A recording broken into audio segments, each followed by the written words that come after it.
Chapter 4. Early Friday morning, after the storm, Gilda the bartender decided to clean the Magic Club. "Enough with the junk," she declared. "One sentimental woman and a bunch of dummies cannot single-handedly preserve the history of the living stage. Get rid of the sets, clear out the costumes, call the Smithsonian." Gilda's son, Ray, called the Smithsonian, but they said their theatrical triviabilia collection was full up. He called the Museum of the City of New York, but they said they were interested only in things Dutch. ASCAP sent a lawyer to look through the dozen or so cartons of sheet music left over from old strip show auditions. However, she found nothing that might be useful in an out-of-court settlement. Gilda felt certain someone would want the larger-than-life-size papier-mâché head of Joe Louis, disguised as a Confucian schoolmaster. Nobody did. Nobody. Not even the Schomburg. The great head stayed on its high shelf in the ladies' dressing room, housing mice. Gilda had better luck with the Dramatists Guild. They took Siamese twin end tables which, Gilda said, had originated with the original King and I. They also took half a dozen miniature gravestones that had once been used in a puppet version of Our Town, feeling these would make terrific bookends. However, even the guild wasn't desperate enough to accept the sick Epsonite sofa. This sofa, a neo-Rococo Victorian Scandinavian one-of-a-kind, Gilda said, was covered with soot-green velveteen upholstery. Two of its legs had rotted and fallen off. Its underbelly dangled down intestinally in sickening yellow globs. It had been slashed repeatedly with knives. "But why, Gilda?" Crystal would ask. "Why would anybody slash a one-of-a-kind sofa?" Gilda answered that it is not an easy thing for an actor to communicate that he has inherited venereal disease and his brain is disintegrating and he is going mad when Ibsen has not given him any lines to that effect. Therefore, actors sometimes resorted to sofa slashing to make their point. Gilda finally gave up on giving away the sofa. She asked Ray the manager and Ian the magician to carry it out to the street. "Eventually it'll biodegrade," she said confidently. Ray and Ian placed the sofa adjacent to the Magic Club's bullet-riddled front door on the opposite side from the derelict, while back inside, Gilda began mopping the history of the living stage off the Magic Club's floors, singing all the while a classic ditty called "Come on home to the kennel, Calvin, your bitch is hot tonight," originally performed, Gilda said, by the incomparable Velva Spangles in More T&A of 1912.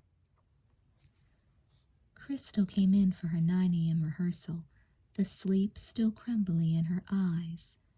Gilda left off mopping and gave her a cup of coffee. The bright sunshine streamed in through the bullet holes in the front door. "Tell me about the bullet holes, Gilda, please," said Crystal. "No, my child, I cannot. Now drink your juice and eat your Twinkie." "Please, Gilda," Crystal pleaded. "I love gossip.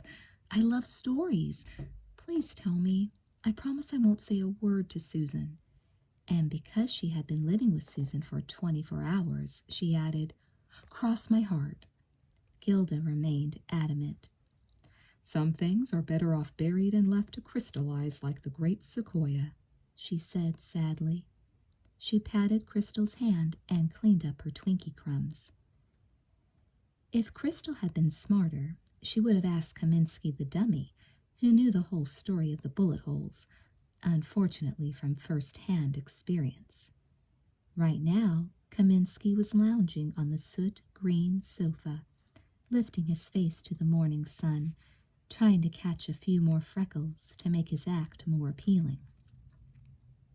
His friend the derelict sprawled on the pavement, engrossed in a fresh copy of the New York Morning Downer, which had been bought by a passerby, but immediately dropped because it was just too depressing to read on such a lovely morning. The pigeons basked, fluffing their feathers. Big, bright, reflecting puddles had collected in the potholes during last night's torrential rain. Wonder Woman and Claudette Colbert, feeling young and gay again, splashed in them and sang Ira Gershwin songs. Ah, how these deathless melodies warm the cockles of an old dummy's heart, sighed Kaminsky contentedly. But what do young people like Des and Roberta and Jim and Susan know of music such as this? I hear tell their audio nerves have all been damaged by amplification. They can't even hear good, much less do they care for the theme music of our lives and times. The Great War, the Great Depression, all our rhapsodies in blue are but ancient dramas to these young folk, vague and melodramatic as Ibsen's plays. Do they study the lessons of history? No, 1,000 times no. All they want to do is make a living and get laid. Claudette stopped singing Gershwin. But Kaminsky, she said, isn't that exactly the same thing we wanted to do? Speak for yourself, dit's face, roared Wonder Woman. Gilda came out with her vacuum cleaner and vacuumed the whole group. Watch out for my toupee, Kaminsky warned. Then Gilda carried Wonder Woman and Claudette Colbert back inside and draped capes over them once again, tiptoeing so as not to disturb the rehearsal. Ian and Crystal were practicing a new trick. Ian was going to put Crystal in a box and saw her in half. All she had to do was scrunch up her legs into her end of the box and press the button that wiggled her fake feet on the other end of the box. Crystal scrunched up fine, but she couldn't see the foot-wiggling button. She had to grope for it, and so the trick lost its timing. The rehearsal was not going well. Ian leaned down over Crystal as she scrunched, immobile and helpless in the box. He was wearing his baby blue leisure suit and his white bucks, the outfit Crystal most hated. "How about a hand job under the pinball machine?" Ian asked. "Get me out of this box, you turd," Crystal said. 5 minutes in the kitchen, Ian suggested, wagging his orange eyebrows. "I can't feel my legs, Ian." You don't realize how beautiful you are without your glasses, Crystal. I've had the hots for you for a whole year. Don't deny me any longer. 10 minutes, 15 minutes tops. That's all it'll take a smart girl like you to blow my head off. And if you do, I promise I'll let you wear your glasses in the act." Crystal could not see, but she could hear Ian unzipping the pants of his baby blue leisure suit. "Gilda!" she screamed. "Ray, Gilda, help!" "You're fired," Ian said, zipping up his pants. "Oh, no, you don't. Ian opened the box, and Crystal unwound like a python. "You don't get to fire me because I quit." Gilda came running in from the bar. Ray came running in from the kitchen. Crystal, don't quit. Ian's a wonderful person. He's a devoted husband and father," Ray protested. "Give me my glasses," Crystal screamed. "Where are my glasses? Give me my glasses so I can kick this prick's dick into his white bucks." "Get her away from me," Ian yelled. "Not only is she blind, she also talks dirty. I don't want her in my act another minute." Ian, don't get crazy," Gilda said. "Crystal is a good woman. I'm sure you guys can work this out." Crystal retrieved her glasses and aimed a deadly kick at Ian, but Ian grabbed Kaminsky the dummy just in time and shielded himself. Thus, it was Kaminsky who took the full force of the terrible blow. "It's lucky I have no feeling below the waist," he commented. "May you all be pecked to death by pigeons!" Crystal screamed, her last line at the Magic Club. Susan was waiting for her outside. She was sitting on the sick Ibsenite sofa in the sun. To cheer herself up after her icky dream of the night before, Susan had decided to wear red. She had swiped a red t-shirt from a construction site and wrapped Crystal's torn red tights around her hair, and on her full lips she had her most dashing vermilion splash. She was entertaining herself by watching the underparts of a workman standing above her on a ladder, who was polishing the M and the G and the C on the Magic Club sign as part of Gilda's clean sweep program. Crystal almost walked right under the ladder.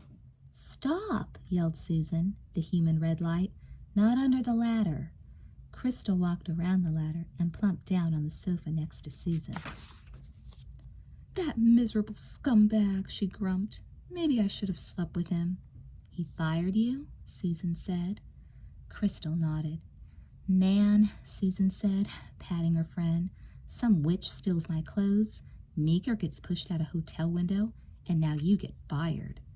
"No offense," Crystal commented, "but bad luck really seems to be following you around."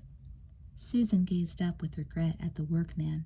She really had been looking forward to meeting with him when he descended, but Crystal needed her, that was clear. "Look, we're both free now," Susan said. "Let's just go to the movies. Underwater Werewolf and Blob of the Slime Bog are playing at the Bleecker Street Cinema. Come on." She pulled Crystal to her feet, grinning. Crystal caught her light and brightened. "I'll pay for the movie if you pay for the popcorn," Crystal said as they walked off arm in arm. Susan grabbed her playfully by the ass, and she jumped and giggled. "How much is popcorn?" Susan asked. Kat announced the break of morning to Des by jumping on him. Des did not stir from his sleeping bag. Kat sat on his naked shoulders, careful not to scratch him, and watched the pretty little fish, Clara and Marilyn, Annette and Doris, swim in their fish tank. "Look, but don't touch," was their motto. Kat licked his chops. Through the glass greenly, Kat could see the new mistress of this household, cuddled in her makeshift bed. He considered insinuating himself among her pillows and quilts. She looked so nice and soft and warm. But then he decided to keep watch over the fish tank, because eventually, if not today, then tomorrow, if not this year, then next, the tank would develop a crack, then a leak, then a seismic split, and the 4 pretty little fish would come tumbling down in a cascade of water to satisfy Kat's hunger. Until that day, Kat was waiting, patiently licking his chops. Des woke up thinking he was underwater. "Why is that?" he asked himself. Oh yeah, probably because the feature he was projecting this weekend was Underwater Werewolf. When he sat up, he saw the fish. "Those are your own beloved fish," he told himself. "You are not underwater." Then he saw the mermaid. Roberta Glass, whom Des O'Hurley knew as Susan, was visible through the fish tank. She was naked from the waist up, pulling on a black and green sequin-spangled dress that glittered like fish scales. She was as untouchable to Des as the fish to Kat, but he took an extra 30 seconds to realize that this was not a dream and that she didn't know he was looking at her, and then he took another 30 seconds just to look at her freely, enjoying the extraordinary pleasure of the moment. When he felt himself starting to get hard again, he dropped down into his sleeping bag, grabbing Kat and pretending to be asleep. For Des O'Hurley, the whole experience with this Susan felt complicated only because of the off-screen presence of Jimmy Riddle. In the several years they had known each other, Des and Jimmy had come to depend on each other for an awful lot. They were of a peculiar generation of American men who had been too young to fight, but not too young to lose. Des, in fact, had lost his older brother, and neither took life's rewards lightly or expected to find friendship every day just lying around. Des respected Jimmy. He knew Jimmy was honest, and he felt that Jimmy was talented, really talented, not like most of these bellowing assholes who call themselves musicians, but a real singer. the kind who could sing you a song you had never heard before so profoundly you would know the words forever after. Des himself loved music, jazz as much as rock, and regretted that he had not continued taking piano when his mother gave him the chance. He couldn't sing either, but he listened well, and he knew that Jimmy would be famous one day because he knew that good sound rises. One night, during the rock video shoot that had brought them together, Jimmy and Drybones fell afoul of some chain-swinging teenagers in a Pittsburgh nightclub. It wasn't just high spirits. It was angel dust. The customers took off. The management called the cops. The band fought back. High up in the fly space, Des secured the camera and left it running. Then he calmly leaped into the tangle of bodies and chains and chairs and overturned tables and crawled through the broken glass out the back door to his van. He calmly drove the van through the front window of the club, picked up Jimmy, the band, and the camera and sped away. After that, the cops arrived. The freaked-out teenage chain gang said in court that Drybones had started the fight, but nobody believed them because Des had the whole episode on tape. "You are one cool customer," Jimmy said to Des. "Remind me to buy you a beer when I get this damn cast off." In the winter, Des finished his first short film. It was about his sister-in-law, Meg, and her son, Sam. Meg had been 19 when she had become a widow 10 years ago, and she had never remarried. She took the viewer on a tour through her apartment in Queens and the shoe store where she worked as a saleslady. She tried to describe her husband, Des's brother, but really she had only known him for a year before he left for Vietnam, and as she talked, she realized she had not known this fallen boy very much at all and was beginning to forget him. And the more she forgot her dead husband, the more invisible she felt herself.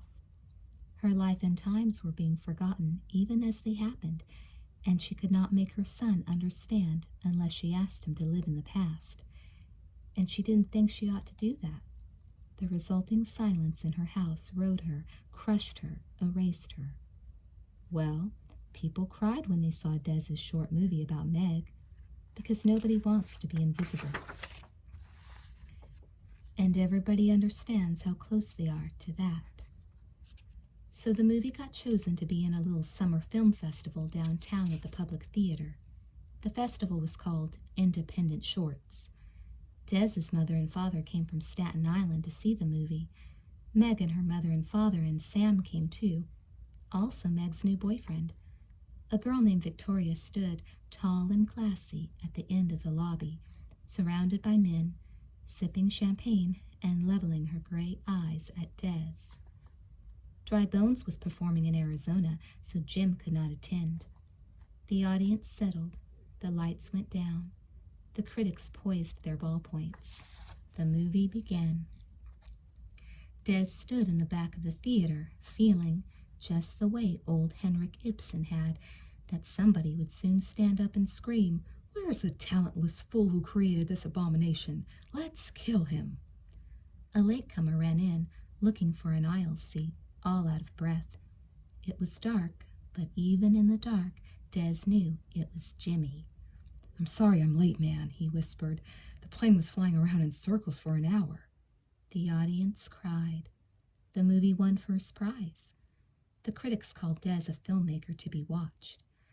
But for Des, the evening's big gift was that he had a buddy who would run off a stage in Phoenix, leave his band and his brothers and their wives, and fly for 5 hours to New York just to be there, just to be there. It was very hard to screw over such a friend, no matter what great tits this girl Susan had. Although, Des felt bound to admit, she certainly was a big departure for Jim, who usually preferred tough, aggressive women, executive mogul types, magazine editors, successful trial lawyers, very often smarter and older and richer and taller than Jimmy himself. Des had never wanted one of Jimmy's women before. Jimmy's women unnerved him, the way they grabbed the check and understood the whines and never needed help. Des was a sucker for women who needed help. He had perfected a technique with a new breed of technically industrious female who did carpentry and carried gigantic beams and panes of glass, typified by the girl grips who were showing up on movie sets with tools clanking on their asses. With unerring sensitivity, Des allowed these women to prove themselves beyond doubt. Then, when they had made whatever point they needed to make and could accept his assistance without any political backlash, he moved in with a helping hand and, invariably, scored. Thus it had been with Victoria. She had first engrossed him by bobbling a tray of champagne glasses at the party after Independent Shorts. She said she was working for the Arts Council, but really she was a sculptor. She welded and hammered and smelted semi-precious metal totems, she said, but actually understood nothing of serving champagne. Well, that's okay, Des said in his soft, rather nasal voice. Even brilliant women can't be expected to know everything. Victoria fell into his bed like a leaf off a tree, just that easy. But this Susan was different. She was not one of Des's post-feminist pushovers. She was not one of Jimmy's high-flying power lovers. She was herself. Part little girl, wishing, part queen of the night, groping. Des had never met anyone like her. He could hear her approach, jingling.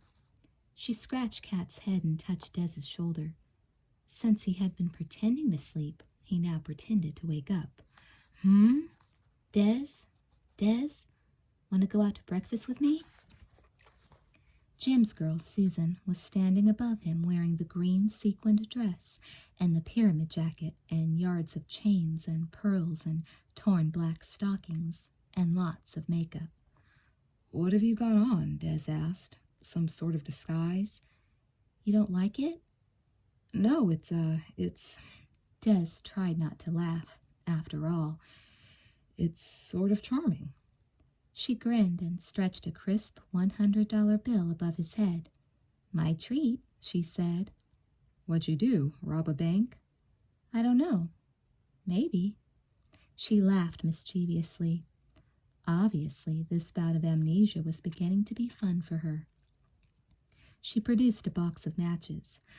I thought we could go to this place, she said, because I found these matches in my case, and maybe it's a place I hang out with Jim and people will know me there. Des scrutinized the matches. Gunny's, over on Center Street. I'll go out in the landing and wait for you to get dressed, she said. Des couldn't believe her. She was decked out like a whore, and she had the manners of his mother. He decided that, if he was going to go out to breakfast with her, he would wear a disguise too. So he put on his plaid jacket and his black shirt and his little short-brimmed hat, which made him look a bit tough, like Rocky I, Des thought, while he was still collecting for the mob. After all, you never knew what you might get into with Susan. She could conceivably meet another jilted lover, one who would not shuffle and stagger away agreeably like the blonde guy, so it couldn't hurt to look tough. On the other hand, Susan might get some more of her terrific ideas and pull him into an alley and attempt rape, so it couldn't hurt to wear some of that good-smelling aftershave his folks had given him for his 28th birthday. On the other hand, she might just order his breakfast and then refuse to pay. He had heard she did that, so it couldn't hurt to pack $20. They walked over to Gunny's on the sunny sides of all the streets. People stared at her.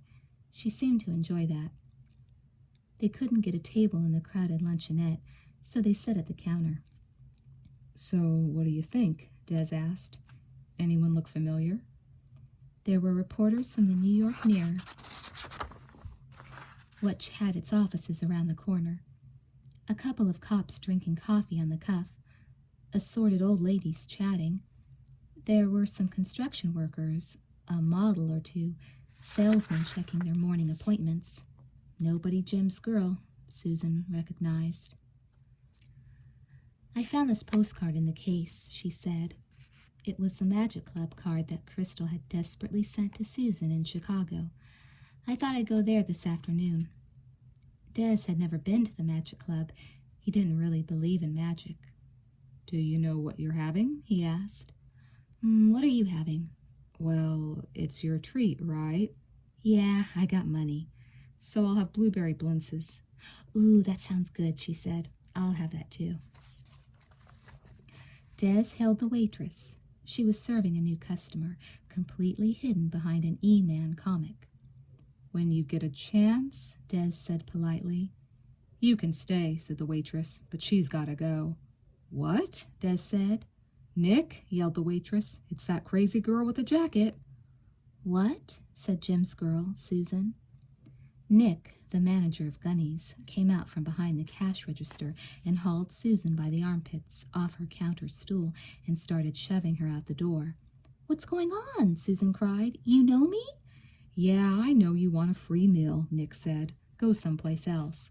I've got money, she yelled. I can pay. I don't want your money. I want you out of here. Hey, whoa, wait just 1 minute here. Stop pushing her around, Des protested. Mind your own business, Nick said. This is my business. So good. So you go out, too. Out, both of you. You're lucky I don't press charges.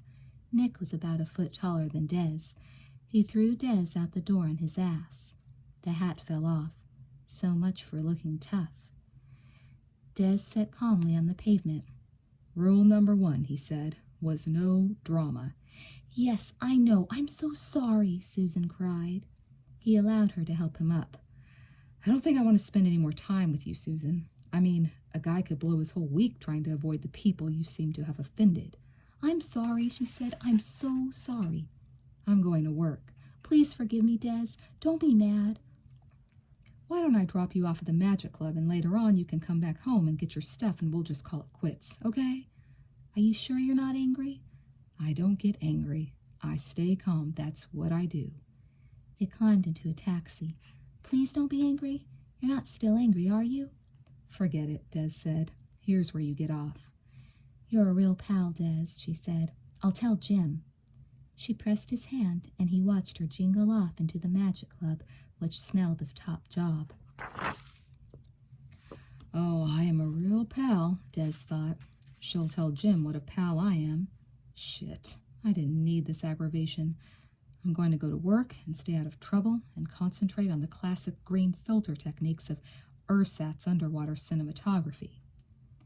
Back at Gunny's, Nick the proprietor and Ida the waitress were telling the cops that, last year, the girl with the pyramid jacket had come in and ordered a 6-course dinner and, as soon as she got her check, had planted a gigantic cockroach on some fat woman at the next table.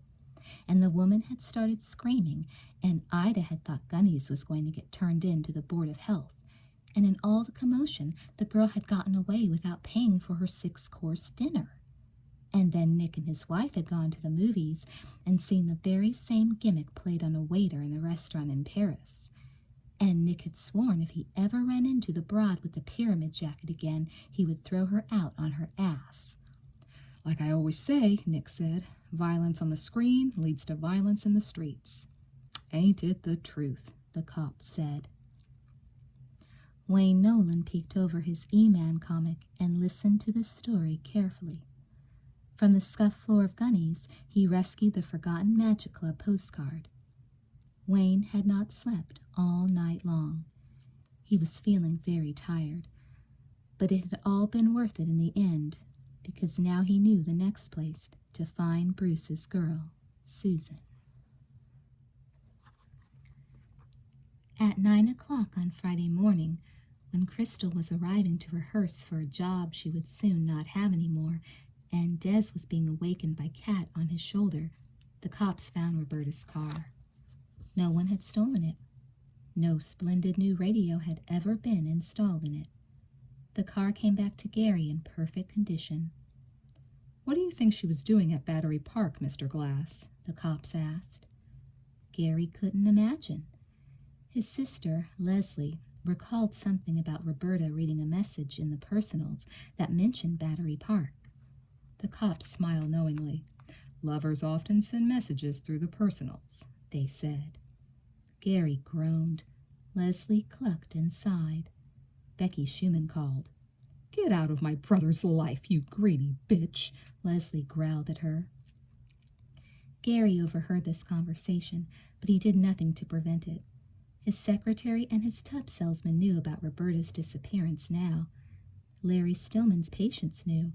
The news was all over Fort Lee and spreading across the Meadowlands. His reputation was already ruined, so what the hell? Abandoned, betrayed, hungry. Thank God he had his car back at least. He waited at home for further word of Roberta. Although the police were quite sure she had run off with her phantom lover, there was still the vivid possibility that she might have been murdered. So when his in-laws called from Florida, Gary lied and said she was out having brunch with the girls.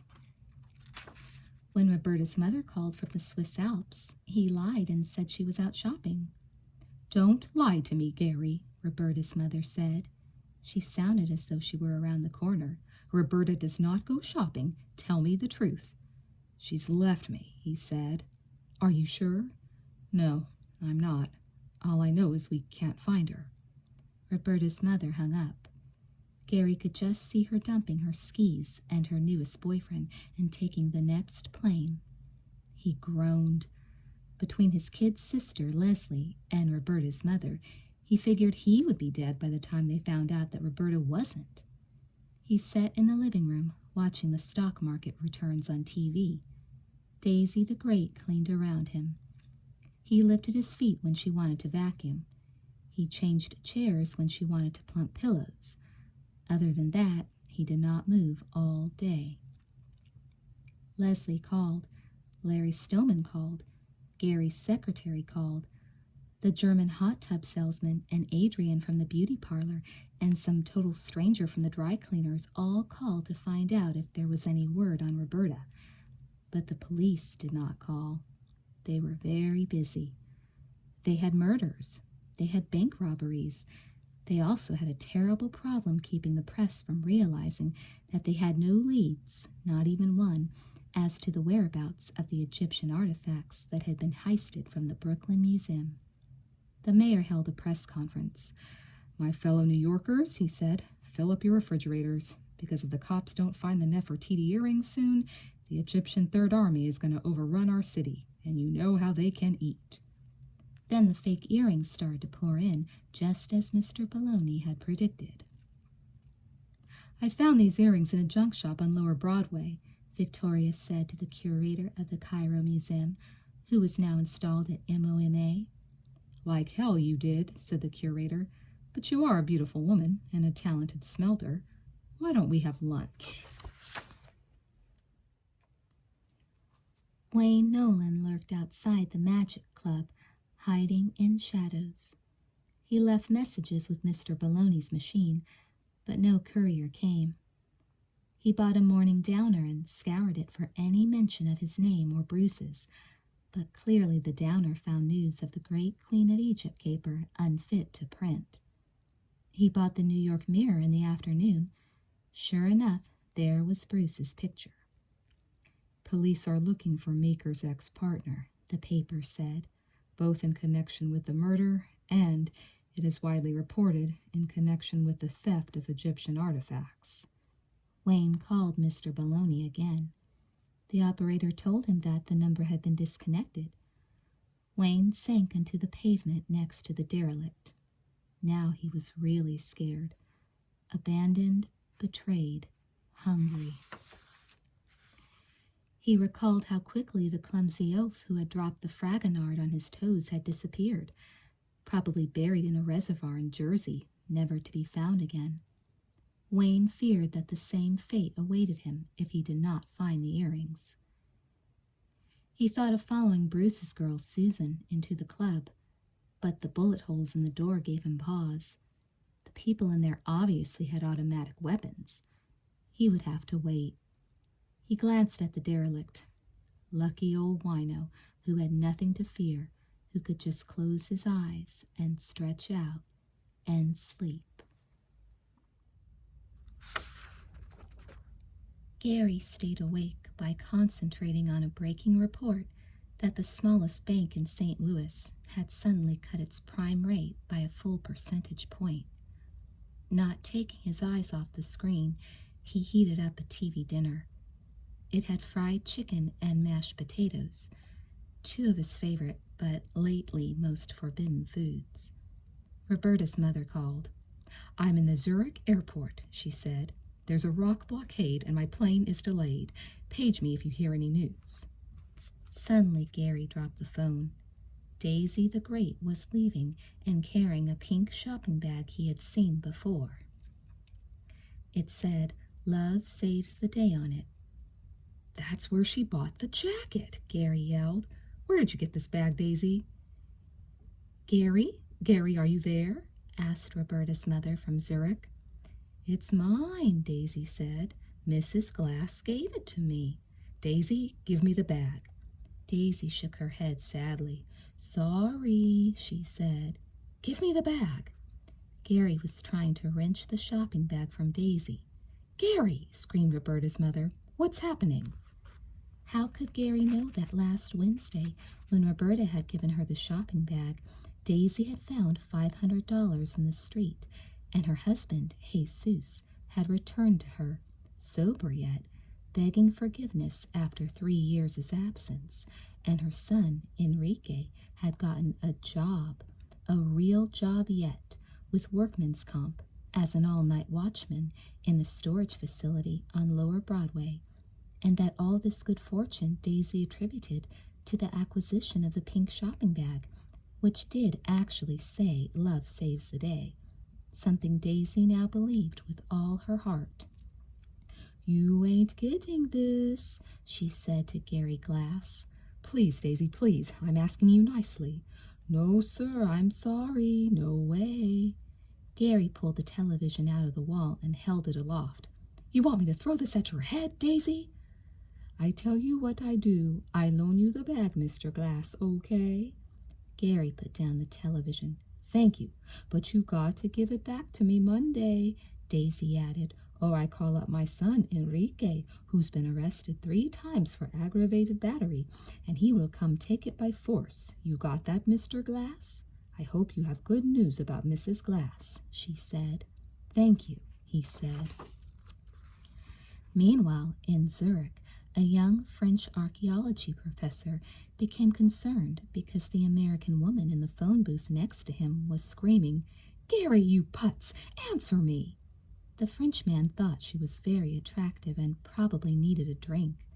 As he hung up her phone, he heard a television in Fort Lee saying, "This is the lowest the prime rate has gone in almost 10 years and should guarantee the re-election of a Republican administration." "Merde," said the Frenchman. "Shit," said Gary, because when he pulled up in front of Love Saves the Day, 3 mean-looking motorcycle freaks immediately sat on his car, and they were eating pizza and drinking beer. "Hey, guys, could you have your picnic somewhere else?" Gary said sternly. They looked up at him with murder in their eyes. "Well, just try to be careful, all right?" He hoped for better luck inside. "I don't get involved in domestic disputes," Tina Turner said. "There's no dispute," Gary cried. "She was wearing the jacket when she disappeared. It was very special to her for some reason. You've got to remember the jacket." "Vaguely," Tina answered. "Great," said Gary. "Thanks. You've been a terrific help." He assumed that open-mouthed, beaten dog look of bitter disappointment that had so pissed off Roberta. This time it worked. Tina's heart softened. "Wait a minute," Tina said. "Look, this broad stopped by looking for the jacket, too. Here's her phone number. Maybe you can help each other." Susan was studying her map of Egypt and listening to the Fix sing "One Thing Leads to Another" when the phone rang, and one thing led to another, and she agreed to meet Gary Glass at Rocketeria on West 21st Street at 10:30 that night. "Who was it?" asked Crystal. She wiggled her toes. She had painted her toenails black. She thought they looked nice. "Another one of your secret admirers?" "He says he's the witch's husband," said Susan. "He calls himself Gary Glass. It's obviously an alias. Nobody has a name like that."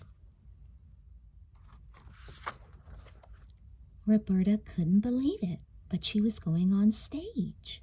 No sooner had she walked into the Magic Club, such a nice, clean place, so recently mopped, than this lovely woman offered her coffee and a Twinkie, and this nice man with white bucks and a blue leisure suit offered her a job. Well, why not, she figured. How far does $100 go in the Big Apple? Des O'Hurley seemed determined to get rid of her, so she would have to find another place to live.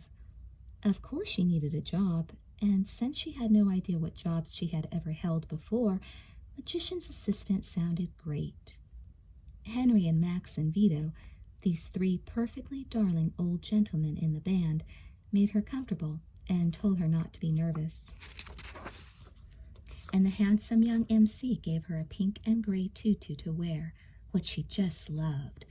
And to top it off, there were birds in the act, a cute fuzzy duck and a pair of mellow doves, all fluttery. This guy Ian the magician was really talented. He could make bunches of flowers come out of his pockets. He could make birds disappear with a wave of his wand. He gave Roberta a name, Davina, Queen of the Night. She loved that name. She felt it suited her. All afternoon they rehearsed. It helped immeasurably that every time she tripped or dropped something, Kaminsky the dummy cried out from the wings, "Don't worry, Susan, you'll have the hang of it by the time the audience gets here, and even if you don't, it won't matter because this audience is very easily satisfied." "Tell that dummy to shut up," Ian yelled.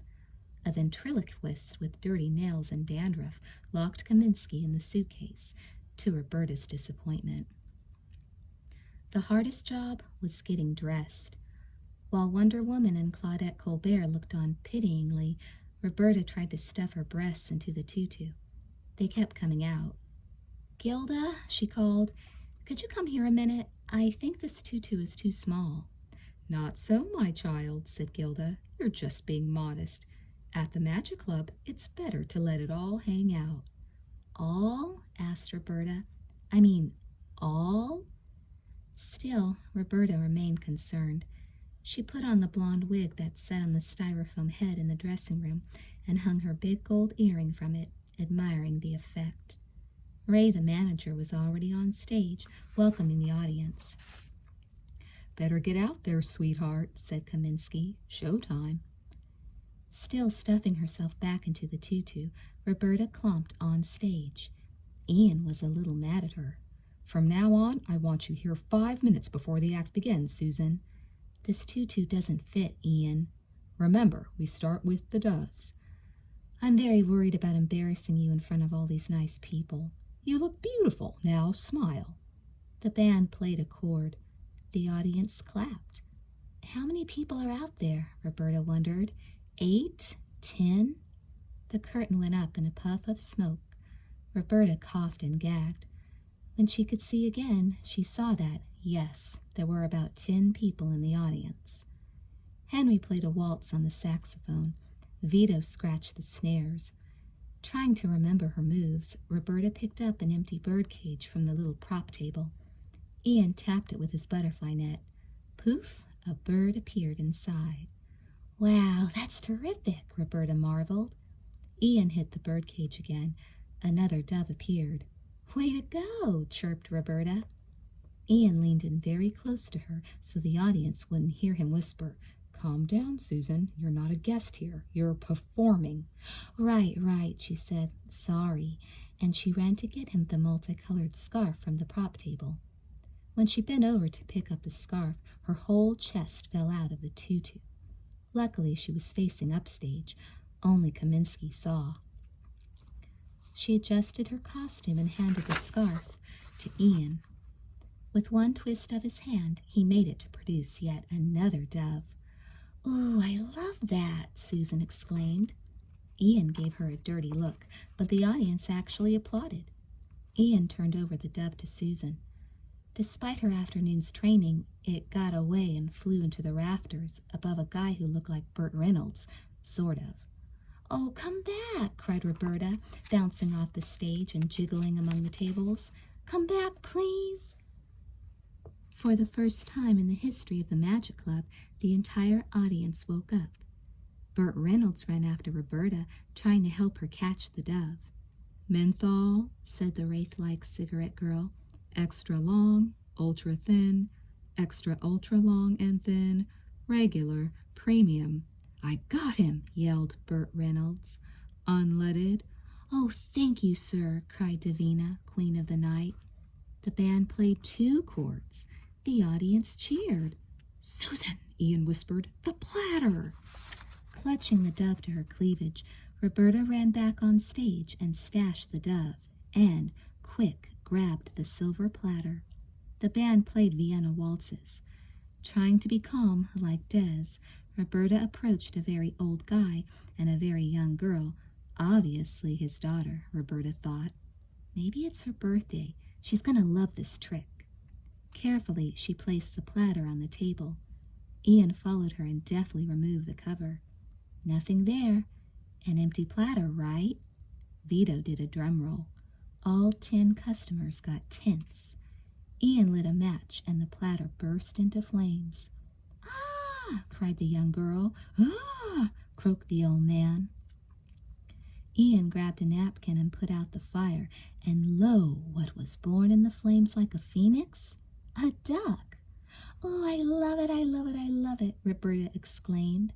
The young girl was so delighted with this wonderful trick that she kissed her daddy full on the mouth, which was an odd thing for a daughter to do, but what the hell, anything can happen in showbiz. Roberta grabbed the duck. He flew away like his dove cousin. By now the audience thought bird losing was part of the act. Get that duck back, Susan, Ian hissed. Off she went, plunging and tripping among the customers. Burt Reynolds joined in the chase. 2 Cuban sisters who hadn't had a night out in years joined in. The sugar daddy and his birthday girl joined in. Squawk went the duck. Jesus Christ, Ray groaned backstage. Like my mother always told me, Ray, commented Kaminsky, if you bring home a turkey, you can't expect her to know how to cook a duck. The only customer who didn't help in the duck hunt was Wayne Nolan. He had not been moved to help Susan restore her fallen stuff to the drum case, and he was not going to run after her duck now. He sat tight in his shadow. He watched the large golden earring on Roberta's wig. Queen Nefertiti's blue glass eyes flashed at him. He continued drinking brandy on an empty stomach. His suit was dusty, and his unshaven face was grim with whiskers. They were coming in gray. His hands trembled. Ian the magician brushed past him, holding the duck and dragging Bruce's girl, Susan, back up onto the stage. The audience was cheering. Ian bowed. Bruce's girl, Susan, remembered that she was supposed to bow too, so she bowed. The curtain came down with a thump, grazing her nose and hitting her in the chest. There went the tutu. Nice try, kid, said Ray. Here's $20. We'll see you tomorrow night, same time. You're hiring me? Of course we're hiring you. Oh, thanks, that's great. Thanks, Ray. Gee. Ray handed her the duck and the 2 doves in their cage. Now, you take these guys home, okay? And you practice, okay? Oh, I'm so excited. I love show business. Susan, what? Practice a lot. Roberta ran excitedly to the ladies' dressing room. She took a swig of the scotch that was sitting on the long counter. It belonged, in fact, to Gilda, who knocked on its comforting door every half hour or so. Her wig she left on the styrofoam head, with the long gold earrings still attached. You're my lucky earring, she crooned. You're gonna make me a star. Tonight, she figured, Des would let her sleep under the fish tank again. Tomorrow she would return to the Magic Club to rehearse the Lady in the Coffin trick, and she would practice with her birds and be wonderful. Also, she would look for a place of her own, because Des was a good friend, but how much can you impose on your friends? She pulled on her pyramid jacket and hit the streets. She had never felt happier in her whole life. But hers was a fleeting high. The streets were very dark outside the Magic Club. All around, the warehouses lay low, like muggers. Their dark, dirty windows showed no spark of life. Roberta knew that Broadway was someplace around here, but she didn't know precisely where. The doves cooed, the ducks slept, providing no company, and she found it hard to walk on the crumbling pavement with her high heels. She turned a corner. No Broadway. She turned back and found herself in an alley. It stank of piss and garbage. She heard something behind her and turned. A cat with porcupine hair arched its long back and hissed and did not flinch. Surely Broadway must be at the end of this alley.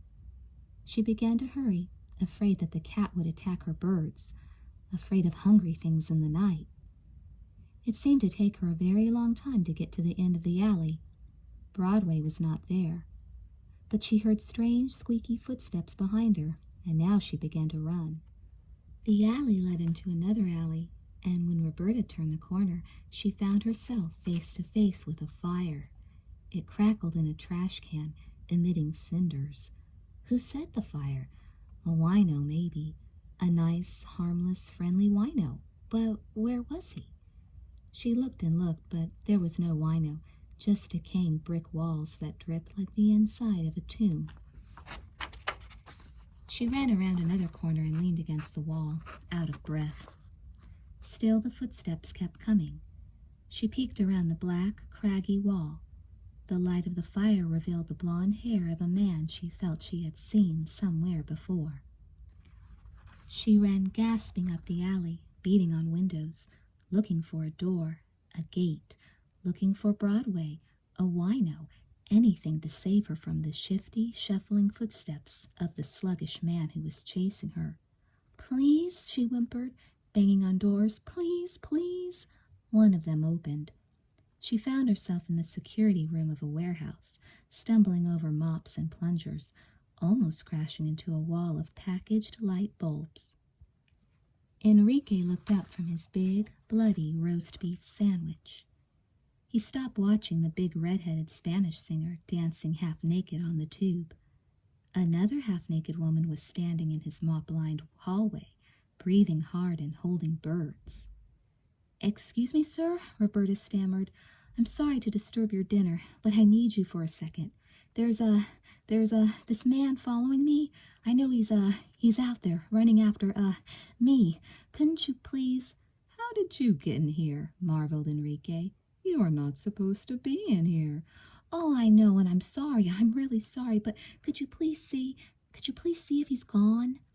As far as Enrique was concerned, the appearance of Roberta in this disgusting hole, where he was grateful to be working after 3 convictions for aggravated battery, was akin to the appearance of Jesus to St. Teresa. He crossed himself and devoutly thanked God. "Okay, I go see," he said, looking at Roberta's legs, her breasts, her birds. "Thank you," she said, panting. "You stay here," Enrique commanded. Yes, I stay here. "Enrique will take care of everything." He grinned. He said a little prayer. Before he left, he took one last look at her legs. He went off whistling and crossing himself and licking his chops in the manner of cat. Roberta sagged into Enrique's broken spring chair. It dropped a foot and tipped her over backward, right into a calendar that displayed the insides of women's bodies. This calendar was so shocking to Roberta that at first she didn't even realize what she was looking at. Horrified, she swung upward quickly and flipped herself forward into the bloody red roast beef sandwich. She got ketchup on her nose. She thought she might barf on the sandwich. "Hola," said a strange television personality on Enrique's television. "Soy Gary, de Gary's Oasis." Roberta peered at the personality. What an odd-looking man he was, with his safari suit and his pith helmet, with all those silly, giggling girls splashing and frolicking around him. He kept babbling in Spanish, and suddenly the girls pulled him into the water. "No, muchachas, no," he yelled. An announcer who had a Spanish accent like Billy Crystal came on the air. "At Gary's Oasis," he said, "all your fantasies come true." Roberta searched her memory. Why did she feel she had been to Gary's Oasis? Was it a luncheonette like Gunny's? Was it a disco or a club? Someplace she hung out with Jim? Why would she and Jim go someplace where people dressed up in such funny clothes and then went swimming? The sound of the elevator brought her back to reality. She heard clanging doors, being locked for the night by Enrique, so that no burglar could break in and disturb his miraculous assignation with the beautiful bird girl delivered into his hands by the Blessed Virgin and all the saints. Somehow Roberta knew that staying here was probably not the smartest thing she could do. She had a choice between Enrique and the alley. She chose the alley. Outside again, she listened. Nothing. She looked. No blonde guy. She hurried down the alley and turned a corner. There, before her, lay a well-lit street with passers-by and music and open stores. Roberta ran toward it, gasping, "Broadway! Broadway!" A taxi flashed yellow as the sunrise, ignoring her shrieks as it passed. No matter, she knew she was going to be okay now. All she had to do was run. Run! Her heart felt as though it would explode. All she had to do was find a taxi, stay in the light, get past these ruins, these bombed-out, burned-out, gutted buildings that looked as though they were left over from a war. She turned to look behind her, but the man wasn't there, and Enrique wasn't there, and soon another taxi would pass, and she would be okay, and she would go home to Des. No, Jim. No, Des, with the angel blue eyes and the fish tank, and the heel of her shoe caught in a cobblestone, and her heel broke, and she tripped and staggered, and Wayne Nolan grabbed her. She screamed. An iron hand locked over her mouth.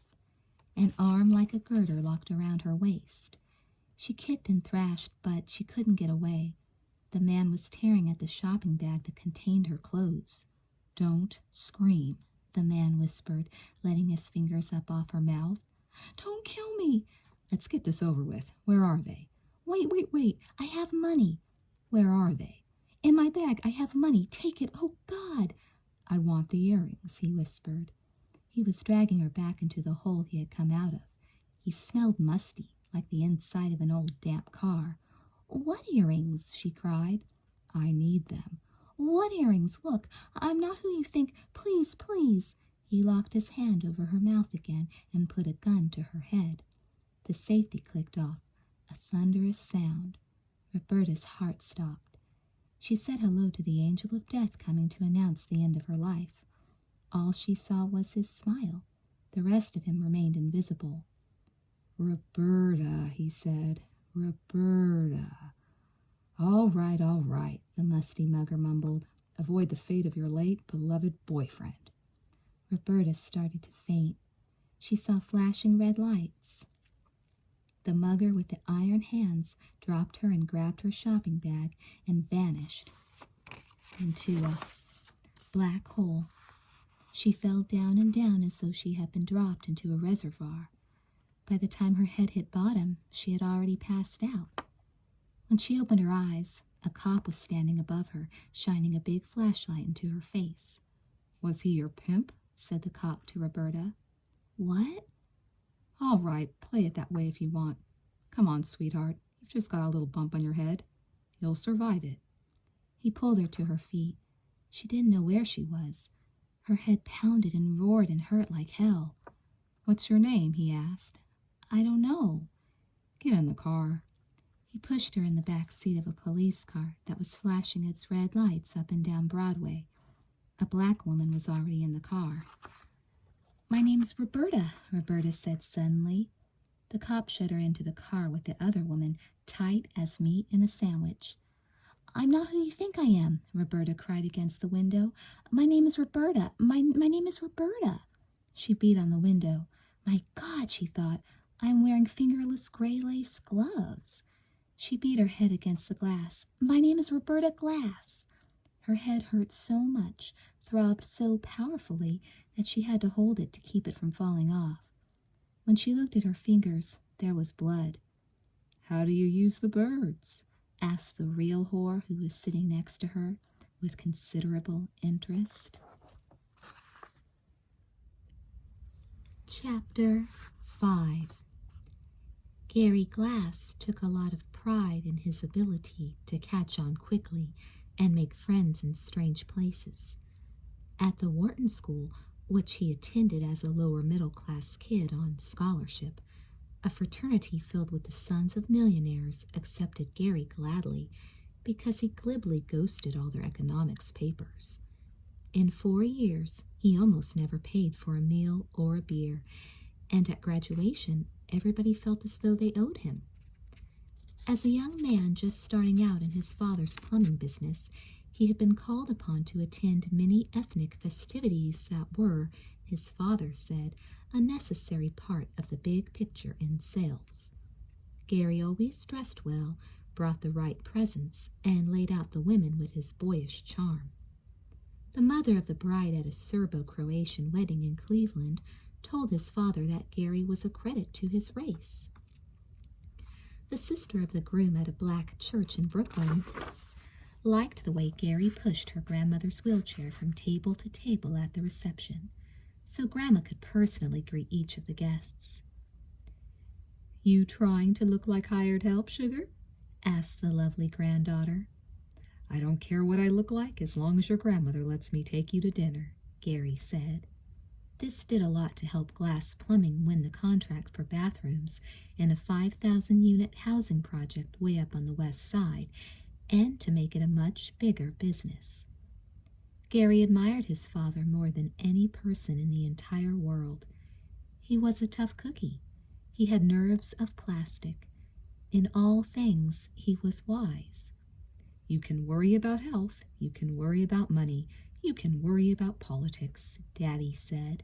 "But for God's sake, don't worry about women. There's too many other things to worry about." The first great turning point in Gary's life occurred when he and his father attended a major exhibition of sinks, pipes, and bathtubs in Frankfurt.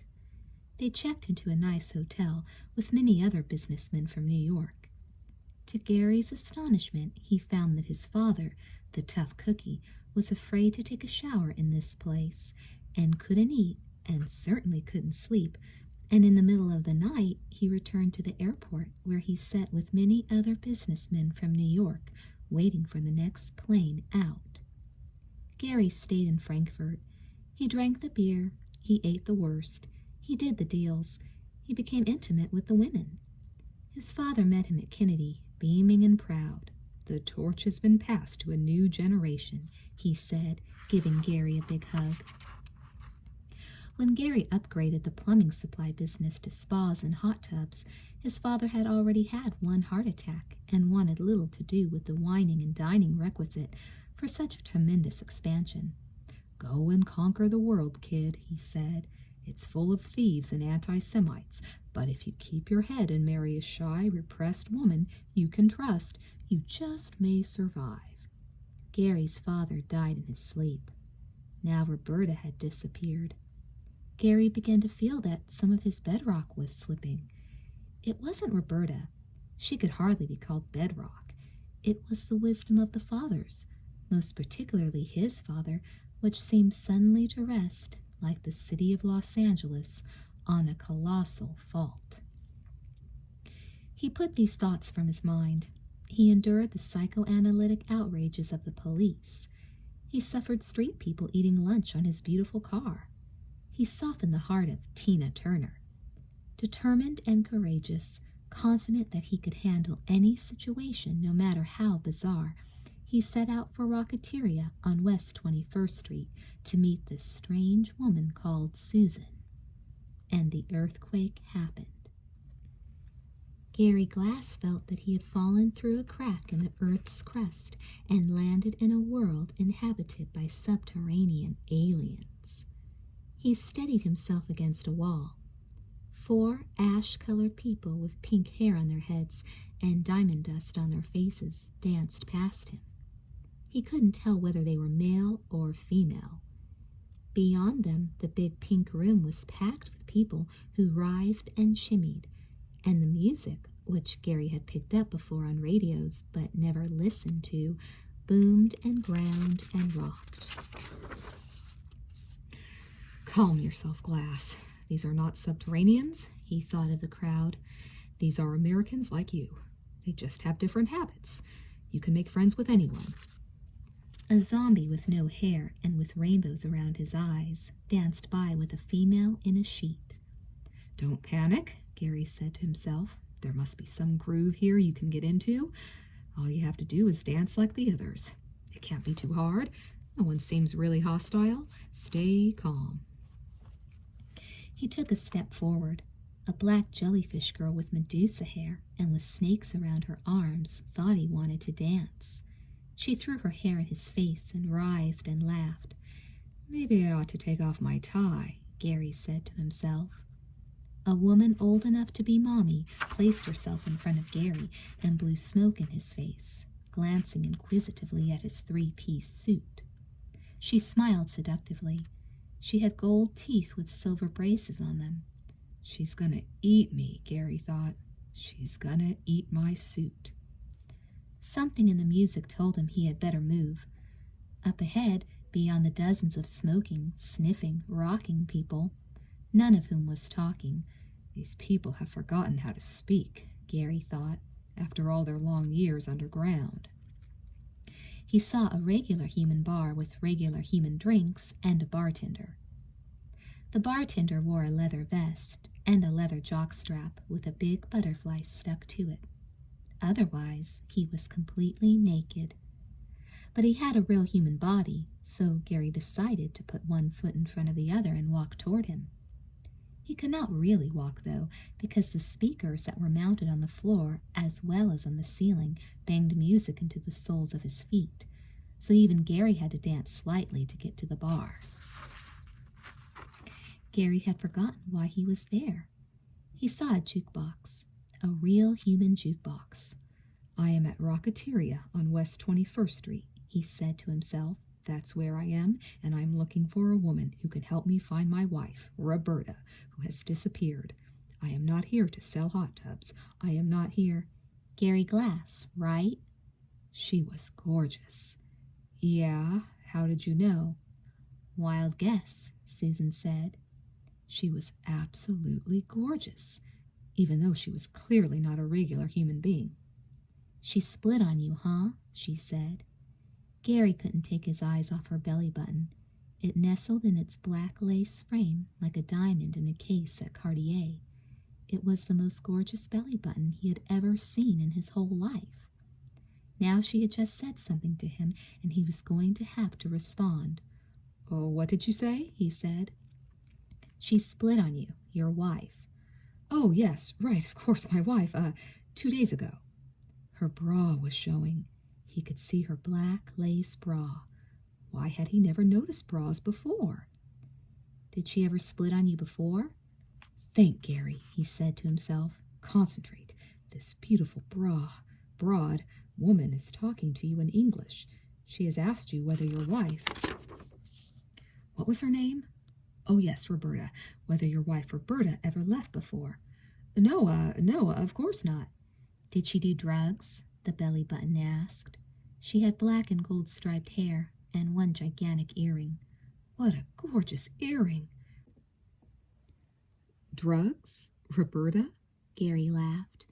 He had this vision of Roberta sniffing lines in the ladies' room of this pink place. It was such a funny idea that it brought him back to reality. Roberta never smoked a joint in her life, he said. She's probably the straightest person in Fort Lee. The gorgeous woman smiled and put her little pink tongue through the space between her front teeth. Oh, yeah, she said. Clearly she did not believe him about Roberta. What was she? Another cop? Look, what are you driving at? Gary said, trying to sound offended, but really her dazzling earring was making him perspire. She offered him something to drink. He was afraid that if he had a drink, he would pass out and be trampled to death by the gyrating green-haired people. Oh, no, thank you. I'm on this health program, you know, no alcohol, no sugar, no salt. You want to dance? Oh my God, he thought, she has asked me to dance. If I dance, I'll get dizzy and fall down, and I will be trampled to death by the gyrating blue-haired people. Sure, let's dance, he said. And then she turned her back to him and lifted her plump, firm, wide arms, which had black rubber fan belts around them, and she shook her body. She is dancing, Gary thought. Her name is Susan, and she knows where Roberta is, and I must dance with her. I must dance, even though I will not be able to sell her a hot tub. Gary danced. Sort of. A girl in Kelly green tights intruded between him and Susan and danced with him. A white-haired man in black leather danced with Susan. Gary bumped into half a dozen other people. Excuse me, he said. Excuse me? Susan turned to face him. Her belly button was moving from side to side like a bouncing ball. Did you read that stuff in the newspaper about that guy Meeker? He got pushed out of a hotel window in Atlantic City. Concentrate on what she's saying, Gary said to himself. Do not concentrate on the bouncing ball. Roberta's mixed up in it, she said. Roberta? Pushed out a window? In Atlantic City? No, that's not what she said. What had she said? You have the wrong Roberta, he protested. My Roberta cannot possibly be mixed up in a hotel window. I mean, it's a fact, said Susan, bouncing. She's trying to frame me for Meeker's murder. And then Susan disappeared. Wait a minute. Who's Meeker? Gary yelled. A zombie came and danced with him. I do not want to dance with a zombie, Gary thought. Then he turned around. Susan was behind him. She had diamonds on her boots. No, that's impossible. Nobody has diamonds on their boots, Gary thought. Who's Meeker, and what does he have to do with Roberta? His ex-partner and Roberta were in on it together. I think really you must be mistaken. Roberta doesn't know anybody in Atlantic City. Or does she, he thought. Maybe Roberta has a black bra and a bouncing belly button and diamonds on her boots too, but I, Gary, have never seen them because Roberta keeps them in a hotel in Atlantic City. I saw Roberta and Meeker's ex-partner together, Susan said. Oh my God, it's true. The cops are right. Roberta is seeing another man. No, that is impossible, Gary thought. No, that is impossible, Gary said. He looks like a real greaseball to me, Susan commented before disappearing again. Greaseball? Thought Gary. A female with saran-wrap shorts. No, it was a man. No, it was a woman. Shook her thin hips at Gary, and Gary shook his thin hips at her. No, him. No, thinking. Roberta hates grease. All her pans are Teflon. She never fries fish. She never sautés onions. I am a totally greaseless man, and yet Roberta hugs and kisses me. Susan came back. I don't believe a word you're saying, Gary proclaimed. Susan danced a little closer. She put her hand on Gary's arm, burning a hole in his suit. Gary was quite sure of that. Gare, she said, trust me. She has called me Gare, he thought. That's a sign that she likes me. You want to find your wife? No, he thought. I don't want to find my wife. I want this gorgeous woman to burn holes in all my suits and bounce her belly button at me forever. Of course I want to find my wife, he said. Good, concluded Susan. Let's go to your place. Whoopee, thought Gary. I did it.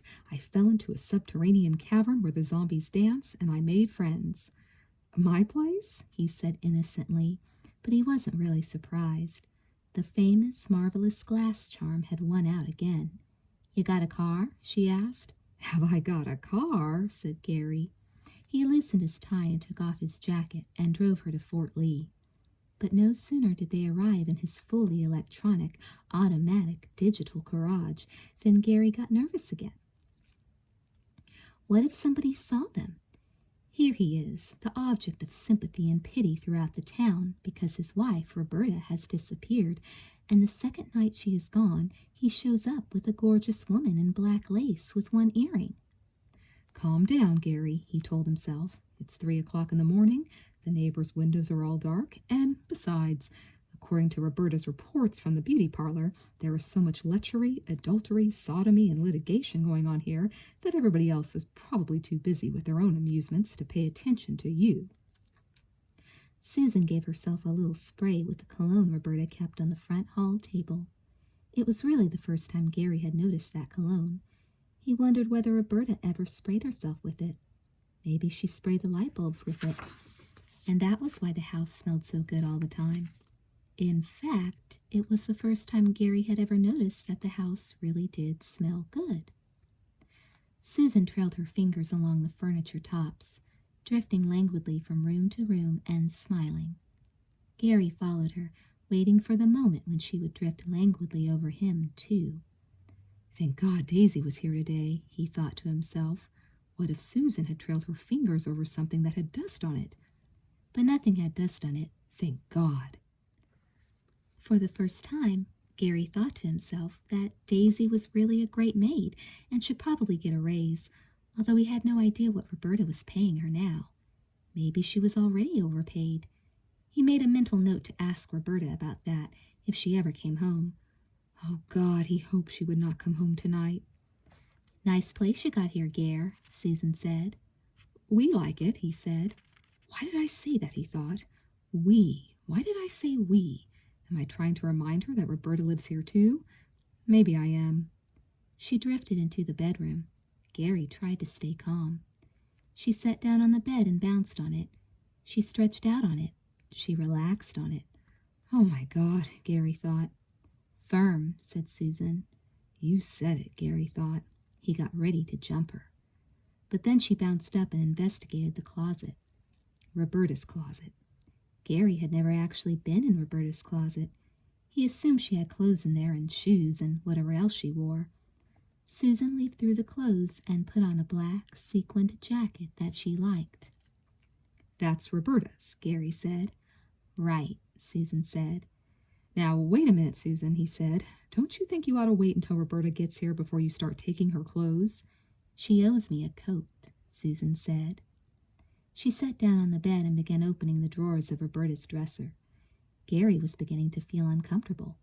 What if Roberta kept something valuable in her dresser? Susan took out a pair of underpants. They were pink lace and extremely attractive. Gary could not remember ever seeing Roberta wear those underpants. They must be Roberta's, he said. Right, she said. For whom did Roberta Glass wear those underpants? The greaseball in Atlantic City? Susan pulled out some books. She read the titles. How to Be Your Own Best Friend. Calm yourself, Gary. You have indeed seen those underpants before. You just never concentrated on them. Roberta wears them all the time. There is no greaseball in Atlantic City. I'm okay, you're okay? Actually, he couldn't remember ever having seen the jacket Susan was wearing, which she had taken out of Roberta's closet, although clearly this was Roberta's jacket. All he could ever remember Roberta wearing was shapeless white pajamas. Dr. Ruth's Guide to Good Sex, Susan read. Are these books Roberta's too? I didn't know she read this stuff. Between you and me, Gare, Susan said, what do you know about Roberta? Gary decided he no longer wanted to jump Susan.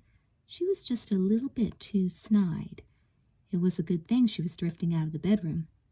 Nice wallpaper, she said, because this whole scene in the bedroom and the closet had irritated Gary just a little bit. Kicking off her diamond-studded boots, Susan stepped on the bathroom scale. How much does Roberta weigh? How much does Roberta weigh? Gary thought. I should know that. I must know that. Approximately, at least. At least, I must. She's my wife. 105, 10. We're close, Susan said. Very close. I have to get this woman out of my house, Gary thought. This is not my kind of woman. She is just too invasive and pushy. I'm going to tell her to leave. Susan got into the bathtub. Oh, my God, she's going to take a bath. Nice tub. You like it? Susan stretched and relaxed. Yes, I like it. I've got to find a way to turn her off before she turns on the water, Gary thought. It's one of our most popular items, he said. You can install it in any bathroom. It comes in a variety of colors. It fits all standard plumbing fixtures and increases the resale value of your house or condominium. That did the trick. Susan did not turn on the water. I didn't say I wanted to buy one, she said, laughing. She had such a pleasant musical laugh that Gary decided he no longer wanted her to leave. You know, Gare, I could get used to a place like this. Do you have any pot? Pot, he thought. She wants pot. I'm going to have to admit to her that I don't have any. Oh, this is such a disgrace. A sophisticated, world-traveling man like me should be prepared for any eventuality. Usually, I keep some around, but Right now I'm out. You know how it is. How about a match? She said, laughing, and pulled up her pants leg, revealing several joints tucked conveniently into her sock. Roberta, Gary thought, where are you? Gary and Susan were lying head to head on the newly reupholstered chintz built-in sofas. They had shared several joints. They had sipped a lot of vodka. They were very relaxed. Gary was telling Susan how he felt about the meaning of life. So then you start to think, he sighed, what's it all about? The big picture, you know what I mean? Sure I do, Gare. I mean, there's more to life than making money, right? Susan rolled over voluptuously and handed him the joint. Yeah, she said. He took a long, deep drag. I really know there's more to life. On the table between them there were jelly beans and pretzels and little licorice lumps and Twinkies and a gigantic imitation sequoia ashtray filled with Susan's butts. And there were beers, and one of the beers had spilled on a silver-framed picture of Roberta and Gary taken on the Costa del Sol 2 years ago. Susan tried to clean off the puddled picture with a tissue, but she was feeling rather weak and languid, and anyway, Gary was passing her back the joint. You know, mused Gary, you know how all time comes from a single point in the universe? You know what I mean? No, said Susan, but tell me, I want to know. There are things happening in the solar system so far away that we can't even see them. Uh-huh, sighed Susan. On the table she had found a little robot. It had bees on its antenna. She wound it up and it marched across the pretzels and the jelly beans and the licorice until it reached a beer puddle and hydroplaned and tipped over. Susan laughed. Gary laughed. What do the robots and the aliens out there in the solar system care if I am the Spa King of New Jersey? What do they care, Susan? Did you ever think of that? Susan giggled. Gary giggled and giggled. The phone rang. Welcome to Gary's Oasis, Gary sang, where all your fantasies come true. Hello, Susan said to the phone. Hello, Glass House. She handed the phone to Gary. It sort of plopped on his face. Somebody's calling, but nobody's there, she crooned. Gary cracked up. Hello, Spa King of New Jersey. He giggled and gasped into the phone. Spa King, this is your Spa King speaking. Speak up for spas. Susan was so hysterical that she rolled off the sofa and knocked all the beers onto the carpet, where they poured like the waters of Aswan. Whoever it was hung up, Gary said.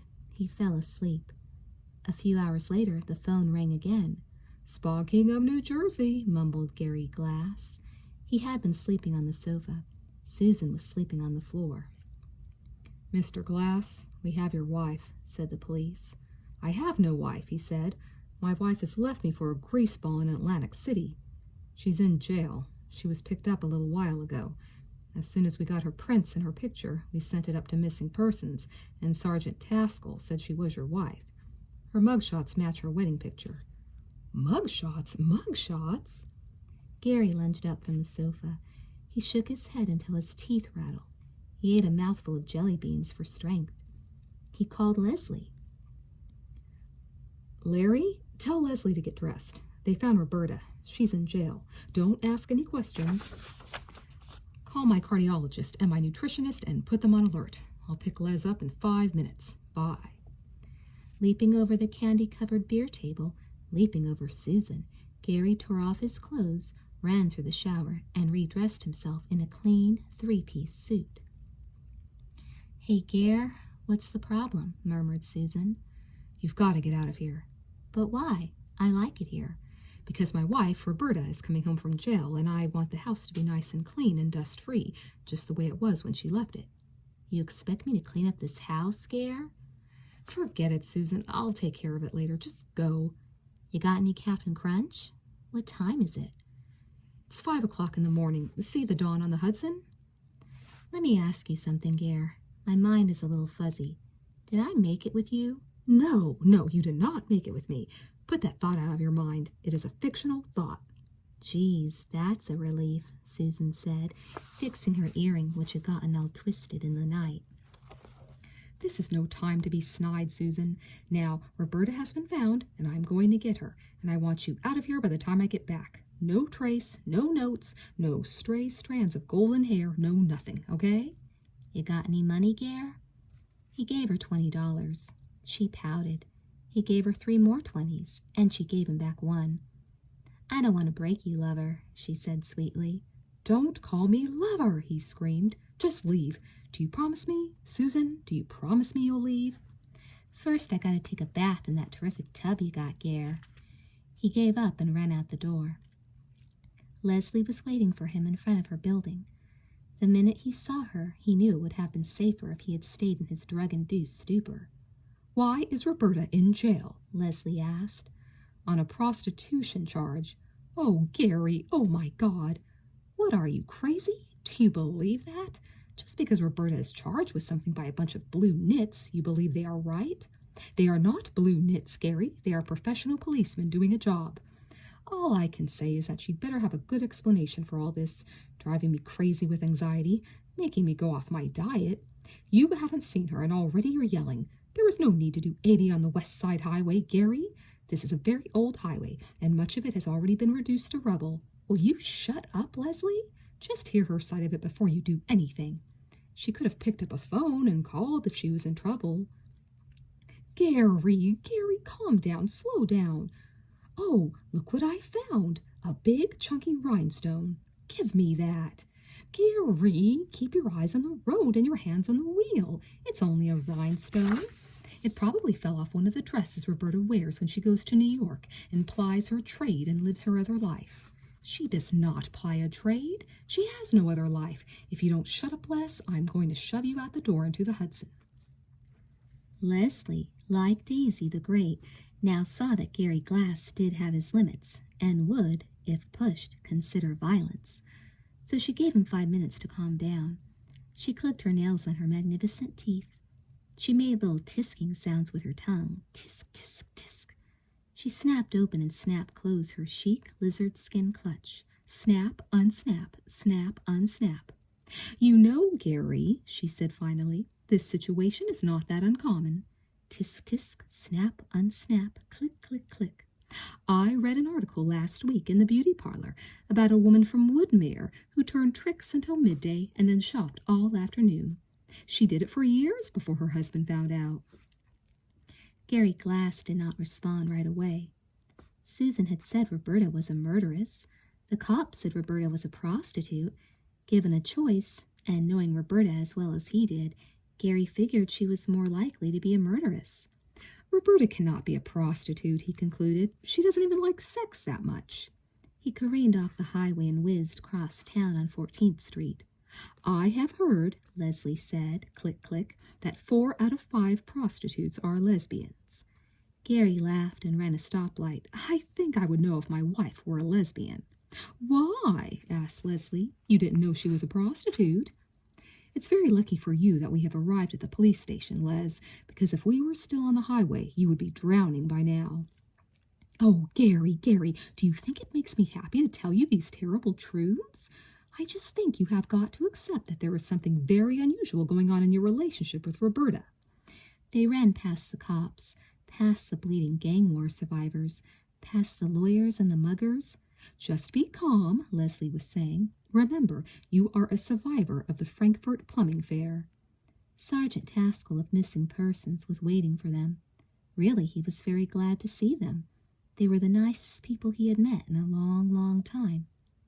He felt very bad when he showed them the mugshot of Roberta, her lipstick smeared across her cheek, her black eye makeup smeared so it looked as though she had 2 black eyes, and the good-looking sister-in-law sank in her chair and whispered, "Oh, my God, oh, my God."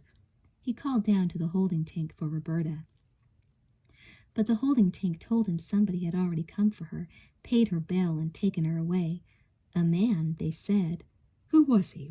Gary Glass whined. Who took my wife, Roberta? Boyfriend? Pimp? Who knows? Said Sergeant Taskell, as gently as he could. You want a cup of coffee, Mr. Glass? My sister is no longer married, said Gary Glass meanly.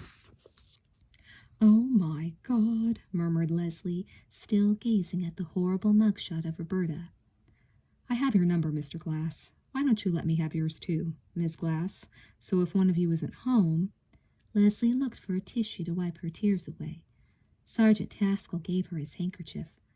For the first time in his life, Gary Glass realized that somebody, in this case an NYPD detective, was putting the make on his sister, his crazy, hysterical sister, whom he had always thought to be one of the single most unattractive women in the world, desirable to no one, married for her money alone by that shit who then dumped her, and now Larry Stillman wanted her, and Sergeant Taskell of Missing Persons wanted her.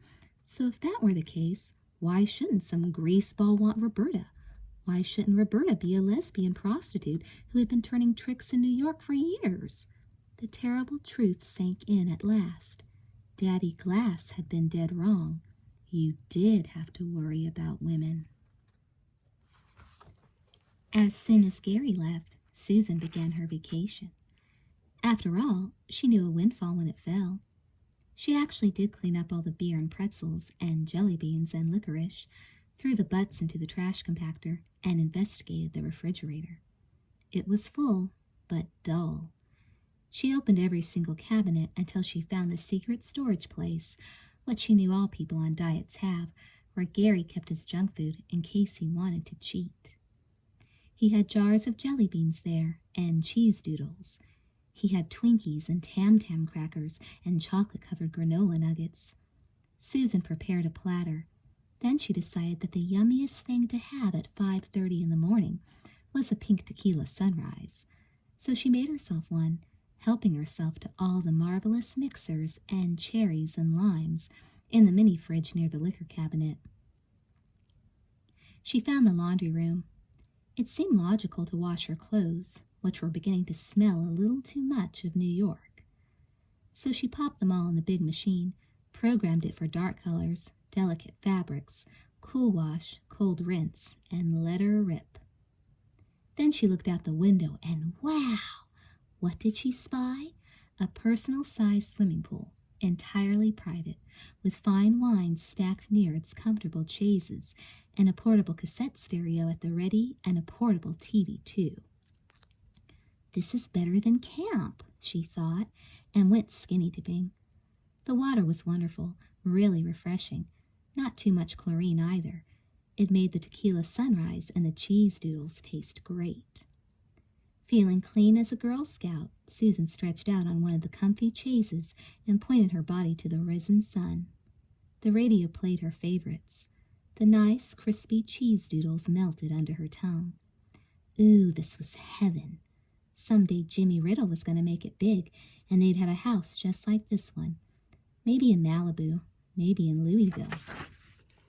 Someplace by the water, where you could hear garbage barges tooting by, like here, and you could have a remote for your television, like here. But then the vacation wouldn't be borrowed from Gary Glass or Bruce Meeker. It would be hers and Jimmy's, theirs alone, and it would last forever. Susan slapped herself hard in the face, knocking a cheese doodle out of her mouth. She immediately jumped back in the water and swam 10 laps. One little taste of comfort, and a girl could go off the deep end completely. She pressed the remote and flipped on the television, which brought her the early morning news. Usually Susan made it a point never to get too well acquainted with the news. The news could give you the blues. But this morning she had a special interest. She wanted to know if there were any new developments in the murder of Bruce Meeker. And there were. The Egyptian artifacts stolen during the Great Queen of Egypt caper at the Brooklyn Museum were recovered last night, said this light-skinned black woman in a fabulous three-piece suit. From a toxic waste dump by a reservoir in central New Jersey. The New Jersey Department of Antiquities reports that everything in the heist was found except the fabulous Nefertiti earrings. The earrings came on screen. Her earrings. Susan choked on her tequila sunrise. Police throughout the metropolitan area are now looking for Wayne Nolan, continued the anchorwoman. Pictured here with his partner, Bruce Meeker, after they were released pending appeal of their conviction on diamond smuggling charges in 1982. Maker was found dead in Atlantic City last Monday afternoon. Nolan is still at large. He is now the prime suspect in the Great Queen of Egypt caper and is believed still to possess the Nefertiti earrings.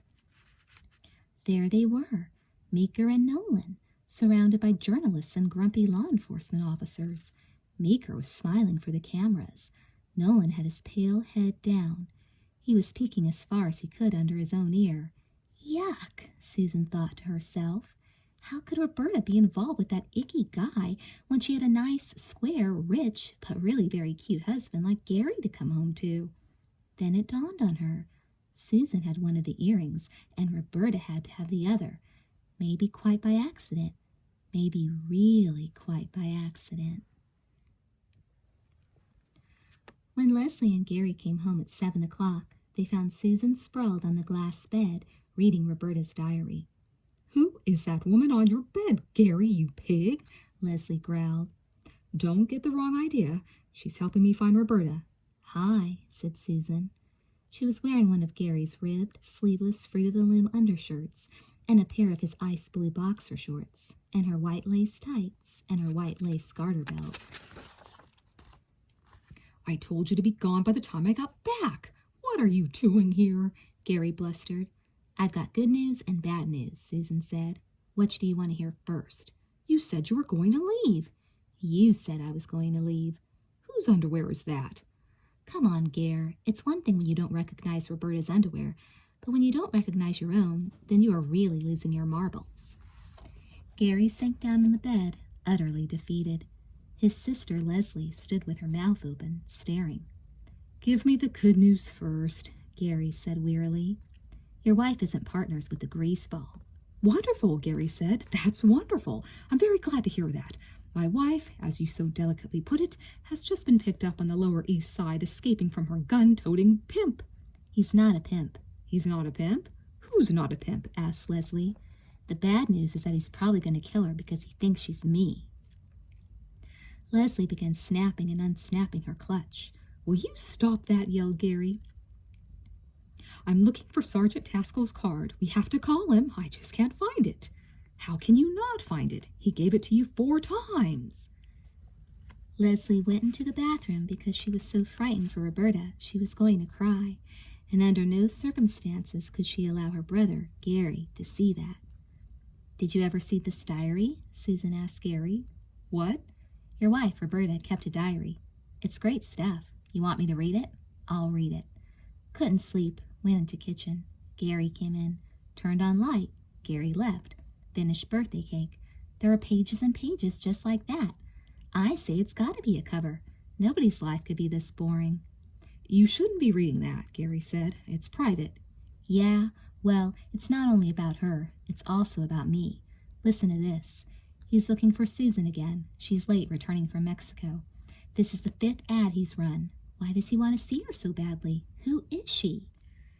Gary laughed. "To tell you the truth, Susan, I would like to know that too. Who are you? Who the hell are you? And why does my entire life suddenly hinge on what you do?" "Look," Susan said, walking across the bed on her knees. "Here's my picture." She put her arm around Gary, who was feeling very dejected and much older than he had the night before.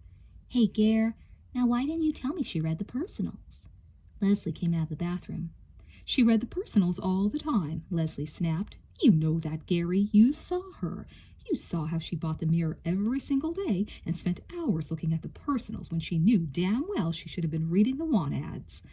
I never thought," Gary said. "Fortunately for everybody," Susan announced, "I'm here and I'm thinking. Gary, give me your car keys." Gary obediently jingled around in his pocket and found them and gave them to Susan.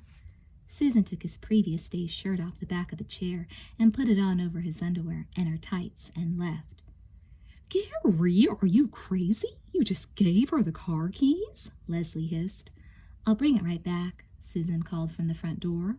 "Gary, you just gave a strange woman dressed in very little else except your underwear the keys to your new black Ford convertible. Just shut up, Leslie, okay?"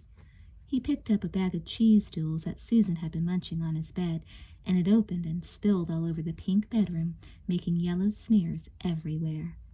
Gary buried his face in the pillows. His sister Leslie snatched the diary from among the spilled cheese doodles. "A diary? How do you like that? A diary?" she snarled. "The little sneak! What did she say about me?"